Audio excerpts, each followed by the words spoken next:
Have you ever just wanted to watch something, but didn't want to commit hours of your precious free time ignoring your kids just to find out if it's worth it?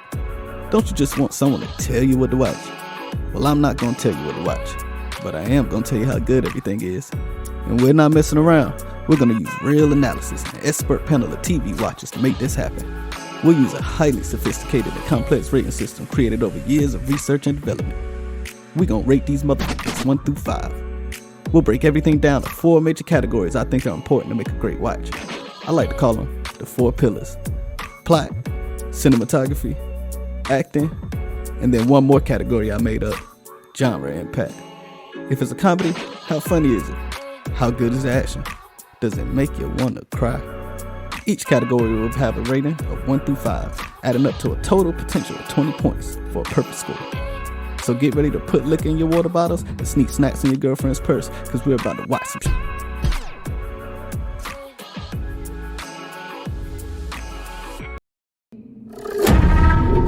Open up now.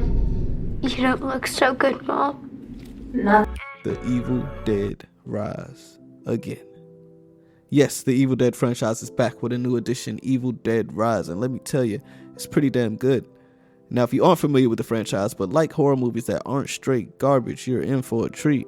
And if you are familiar, I can confirm that yes, there is a chainsaw. Disclaimer here, I will keep this as free from major spoilers as I can, but I will not hold in my enthusiasm about this film.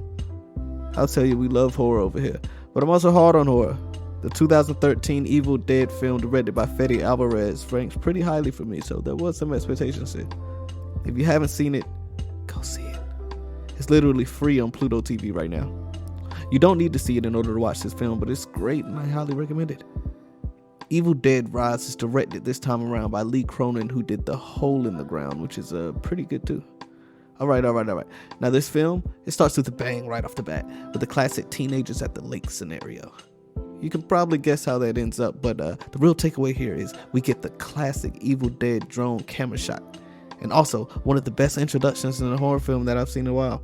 You get to meet the entity pretty quickly, and the title screen is chef's kiss. Cinematography is done by Dave Garber here, and he does a really good job. Lots of dope shots here. Now, this is a gory movie, but not like the, oh gosh, that's a boatload of blood kind of gore, aside from one scene, but the more squirmy, what are you doing with that cheese grater kind of gore. Definitely makes you itch a time or two. The story follows a single mom and her 3 kids and her sister, who for reasons now are confined to their apartment for most of the film with a flesh-possessing demon who has quite the potty mouth. This all stems from the source of evil in this franchise, the Book of the Dead, the Necronomicon. Here's why I say you could watch the film from 2013, but it's not necessary. The film features the first volume of the Necronomicon in 2013, and the demon from that one had a distinctly terrifying ability to jump from person to person. Like, that's not even fair, but it makes for a fun ride. This film features the second volume of the Book of the Dead, and it shows to have slightly different abilities. They never mentioned the first in Rise, but they did mention that there are 3 volumes in total, so I think that could be a nice little setup for a third movie here. Now for me, what makes a great villain is how difficult it is to deal with them, and the entities here definitely have a clear upper hand. But a unique and a different aspect is that the demon clearly knows it. I call him a potty mouth, but that was taking it lightly. I'd rather not get roasted while running for my life. That's just embarrassing. Okay, our main bad guy is the mom, who was just unlucky enough to be chosen first by this demon, and is played by Alyssa Sutherland, who also featured in the original The Evil Dead film from 1981. This time around, she is possessed mom Ellie, and gosh, she does a great job here. It's more to playing a possessed character than a couple head twists and foul language, and she does well to translate the tension and uncertainty, especially in her initial debut as a villain.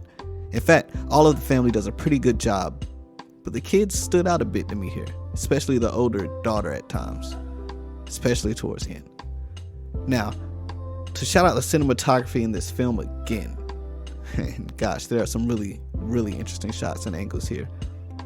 There are a couple that really stood out. Both of them involve Alyssa, and that is the bathroom scene, and that is just unique and terrifying to have occur in that small of a space. And also, a scene that is hinted at a bit in the trailer, kind of played up, and that's the view through the peephole of the front door.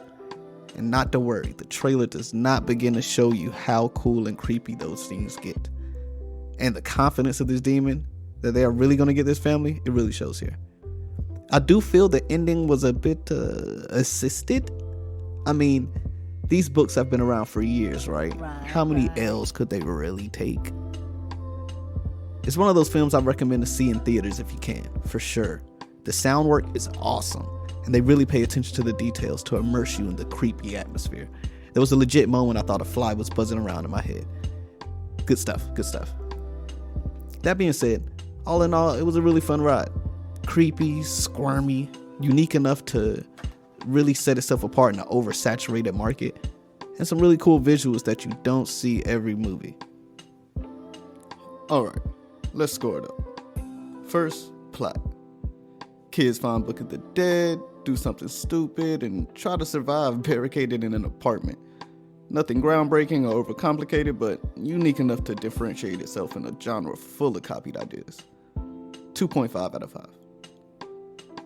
Next, cinematography. Iconic opening shot and a fantastic title screen. Some cool angles and shots to set the mood, and some tough to watch scenes in a good way. 3.5 out of 5. Acting is better than I expected. Alyssa Sutherland really stood out and seems legit crazed. The kids did well too and were believable. Better than your average horror film for sure, but nothing Oscar worthy. Solid 3 out of 5. Now for my favorite category, genre impact. How scary was it? Well, not classically terrifying like The Exorcist or as scary as a recent hit like Barbarian, but it sits in a unique space. Not as impactful as the 2013 film in my opinion, but has some unique scenes and some tension building moments. A lot of squirmy, painful scenes for sure.